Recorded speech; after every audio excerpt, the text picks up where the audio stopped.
Çanakkale'yi anlayamayan Türkiye'yi asla anlayamaz. Çanakkale ruhunu anlayamayan milleti de anlayamaz, milliyeti de anlayamaz, milliyetçiliği de anlayamaz. Çanakkale'deki dayanışmayı, Çanakkale'deki azmi, fedakarlığı anlayamayan bu ülkenin, bu milletin kardeşliğini de anlayamaz.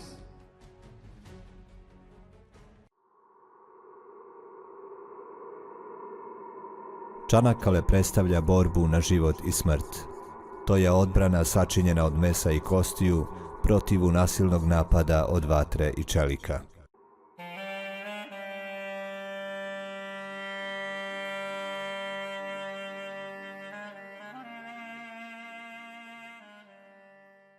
Čanakkale.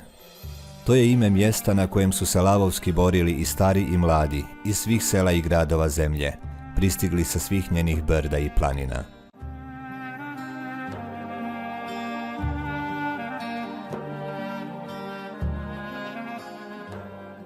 Dvadeseti vijek je posljednji u nizu u kojem su Osmanlije bile snažno napadnute sa svih strana. Najprije borba za Tripoli, zatim Balkanski ratovi veoma su iznurili državu. Posao brisanja Osmanlija sa historijske scene kao prioritet takozvanog istočnog pitanja izgledao je lahko.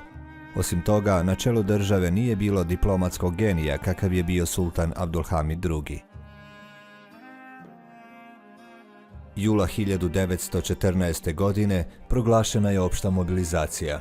Svi koji su bili sposobni koristiti oružje pozvani su u vojsku. Osmanlije su se svim svojim bićem spremale za borbu na život i smrt. Ovo uzbuđenje obuzelo je cijel narod. Poput ranjenog lava, svi su čeznuli za posljednjim krikom.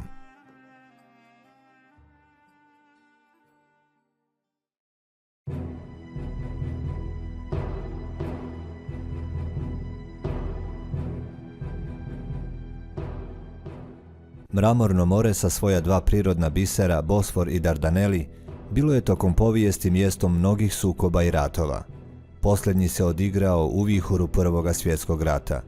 Bio je to po geopolitičkim ulozima i izazvanim posljedicama jedan od najsudbonosnijih i najkrvavijih sukoba dviju vojski.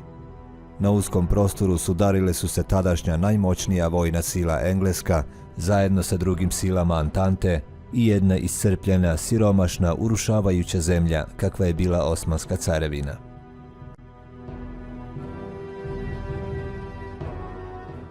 Rukovodići se mišlju da onaj ko vlada morima vlada i svijetom, Englezi su bili uvjereni da im je za osvajanje Dardanela i Bosfora dovoljna samo pomorska flota.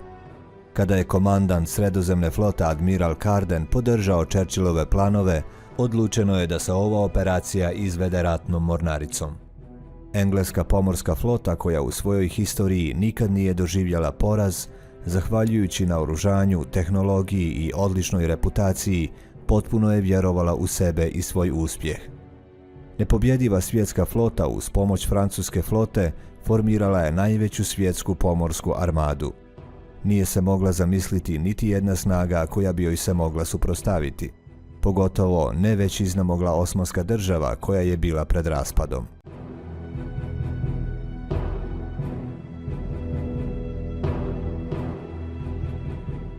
Odgovor na postavljeno pitanje nalazimo i u izjavi vrhovnog komandanta engleske vojske koji kaže: Prvi uslov ekonomske pobjede našeg stoljeća jeste osvajanje Istambula.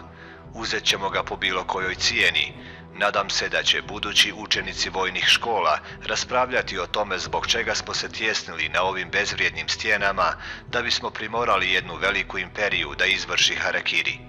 Krajem februara Churchill je na sastanku kabineta kazao i sljedeće: Ekscelancijo, mislim da više nemate u šta da sumnjate. Zar vam nisam rekao da ćemo preći Moreus, pa makar i jednom rukom, ako nam drugu budu vezali? Eto veličanstvene pobjede naše flote. Na ulazu u Dardaneli uništena su 4 utvrđenja. Da, ovaj front je veoma precizno otvoren. Pomoći ćemo Rusiji teško poražena od Njemaca, a oronula Osmanska država nestaće sa scene.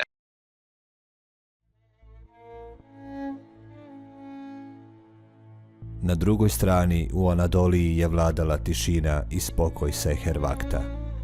Sve ove izjave i vijesti o nastupajućem ratu pristizale su do Balkana, čak i do ušiju jednog naroda koji je možda bio malobrojan, ali veoma odlučan i srčan kada je u pitanju bila vjera islam i zastava hilafeta tadašnje Osmanske države. Gorani.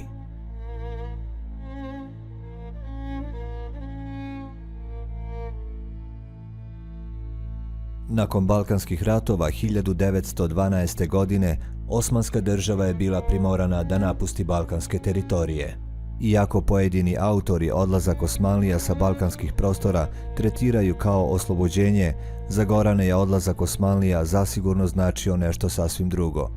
Poznato ime među goranskim intelektualcima dr. Sadik Idrizi o ovome kaže: historijska je činjenica da stanovnici Gore odlazak Turske sa ovih prostora nisu doživjeli kao oslobođenje. Konstatacije pojedinih autora da su nakon oslobođenja od Turaka mnoga sela u Gori ostala pusta i prazna su u najmanju ruku nelogične, besmislene i kontradiktorne.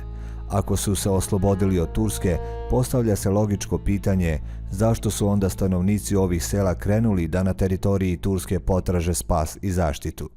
Osim toga, iz kojih razloga su se 1915. godine, skoro 3 godine nakon odlaska Turske sa ovih prostora, uputili da je brane i učestvuju u poznatoj bitci kod Čanakalea.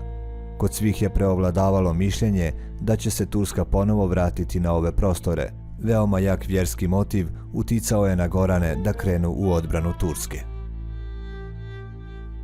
Redovni profesor na univerzitetu u Sakariji dr. Ebu Bekir Sofoglu kaže da je sa Kosova u bici kod Čanakalea, koja se dogodila 15. marta 1915. godine, učestvovalo 8 bataljona. Sofoglu navodi da je narod Gore došao u Anadoliju i zajedno sa turskim narodom ratovao protiv neprijatelja. 90 kişiden 70 kişi evli. 70 kadın dul kalmış. Prema kazivanjima bližnje rodbine, u Čanakalskoj bici je iz Dragaša, Gori i Opolja bio jedan bataljon, dok je ukupno sa Kosova u ovoj borbi uzelo učešća 8 bataljona. Koliko je poznato, najveći odaziv i učešće u ovim bitkama bio je iz Lipotoka, Restelice, Rapče, Dikanca, Broda, Globočice, ali i iz ostalih sela Gore. Prema usmenoj predaji, samo je uz Lipotoku nakon ovih bitaka u selu ostalo više od 70 udovica. Ja sam Šato Bećirov, Šato je Temi, a Bećirov otec se vika Udajit. Udajitove braća bile Šato i Jetem. Oja je, znači, Šato, nosim ja ime njegovo, a ovoga drug je Jetem. Oni bile braća Udajitove, znači babetu mujemu. Oni dvajca bile otišli na Čanakalea, znači dobrovoljno, toga ne bila vlast Turska ovdje, ali najvjerovatnije su cilj da bi spasili islam, misleći da ako pane Čanakalea, ako se izgubi bitka na Čanakalea, da će se izgubi i islam. Oni i još mnogo druge dikančani od ovdje, zajedno golema grupa, otišla na ovoga put navamo preko, znači do Globočica, kje je Lipotok, i od tu je golema grupa otišla da se boret na bitka na Čanakalea. Po naredbi halifinog namjesnika u Debru, po kosovskim džamijama, na vazovima, upoznati su muslimani da je turski narod započeo borbu sa onima koji imaju za cilj okupaciju turske zemlje, pa onaj ko želi uzeti učešće u ratu protiv neprijatelja islama može se pridružiti rame uz rame zajedno sa turskim narodom. O ovome među Goranima poznat je džumanski apel imama iz sela Broda Ahmeda Efendije. Na osnovu ove naredbe iz Debra i poziva u kosovskim džamijama, iz Gore se odazvalo nekoliko stotina osoba.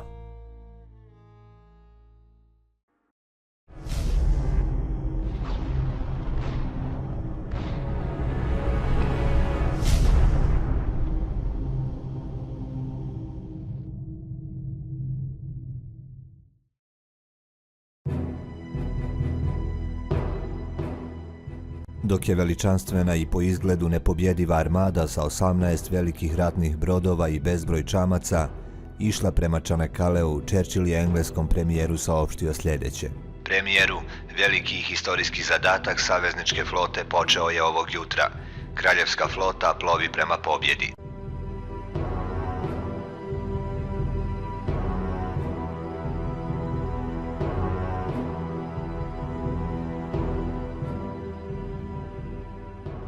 11:30 časova utvrđenja sa obe strane Čanakalea bombardovana su od strane oklopnjače Kraljica Elizabeta. Mnogo topova uništeno je ovom vatrom. Jedan dio njih ostao je pod zemljom. Prekinuta je veza između utvrđenja i komandnog štaba. Mnogi junaci su šehidili.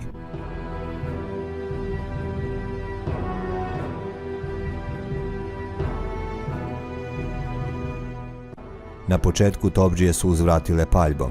Nakon prvih pucnjeva prekinuli su paljbu i nastavili su čekati predavši se Allahu. Brodovi su bili udaljeni i van dometa. Muslimanski junaci pod kišom granata koja ih je obasipala prepustili su se svome gospodaru i čekali da neprijatelj uđe u domet topova.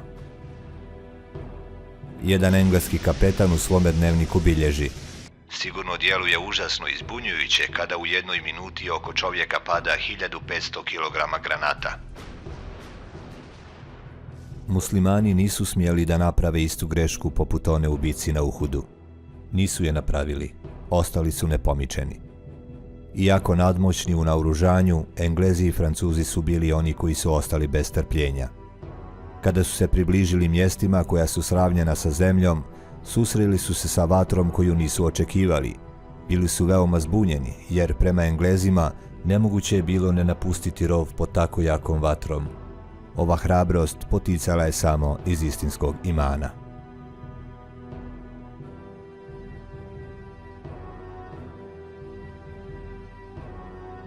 Admiral de Robeck želio je povući francuske brodove, a naprijed isturiti englesku flotu. U trenutku kada se odvijao ovaj manevar, jednu oklopnjaču potresla je velika eksplozija.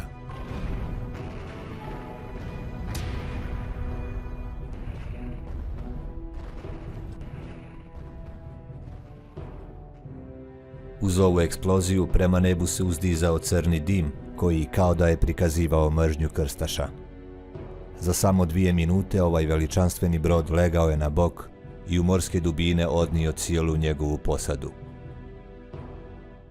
U 17:30 časova 3 veoma važne oklopnjače ostale su van stroja. U 18 časova potonula je i francuska oklopnjača. Narednik Mahmud iz Džide, vojnik koji je pogodio oklopnjaču, ostao je bez obe noge. Dok mu je na licu mjesta ukazivana pomoć, saznao je da oklopnjača upravo potanja.